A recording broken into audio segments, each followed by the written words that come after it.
বন্ধুরা চলো আজ তোমাদের একটা জিনিস দেখাই। এগুলো পালং শাক হয়েছে, কিছু দানা কিনে এনে এগুলো পুঁতেছিলাম, খুব সুন্দর হয়েছে। দেখো গাছগুলো, হ্যাঁ এগুলো আরও বড় হবে, অনেক বড় হবে এগুলো।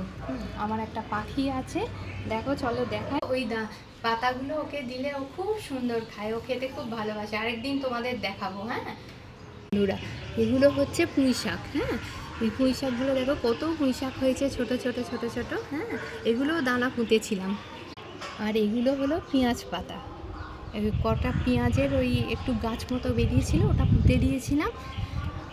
আরে আরে দেখো এখানে, দেখো দেখো দেখো আবার এখান থেকেও একটা কি সুন্দর পুঁই শাক বেরিয়েছে। হ্যাঁ দেখো একটা কলমির দানা পুঁতেছিলাম, দেখো কি সুন্দর কলমি গাছ বেরিয়েছে। আর এখান থেকে তার পাশ থেকেই বেরিয়েছে রসুন পুঁতেছিলাম, রসুন পাতার গাছ।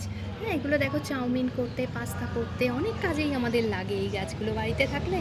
আর কেনার দরকার পড়ে না, টুকটাক ছিঁড়ে দিয়ে দেওয়া যায়, তাই না?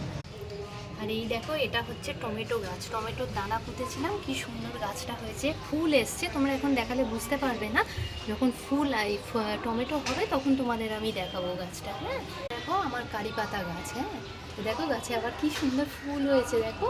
হ্যাঁ কারি পাতা গাছ, কচি কচি পাতা বেরিয়েছে, বসন্তকাল তো। দেখো বন্ধুরা, এইসব গাছগুলো তোমাদের, আমার যে কটা গাছ আছে, কিছু গাছের মধ্যে অনেকেই গাছ আছে, তার মধ্যে কিছুটা তোমাদের দেখালাম। ভালো লাগলে হ্যাঁ ভিডিওটি একটা লাইক করে দিও এবং সাবস্ক্রাইব করে পাশে থেকো। হ্যাঁ।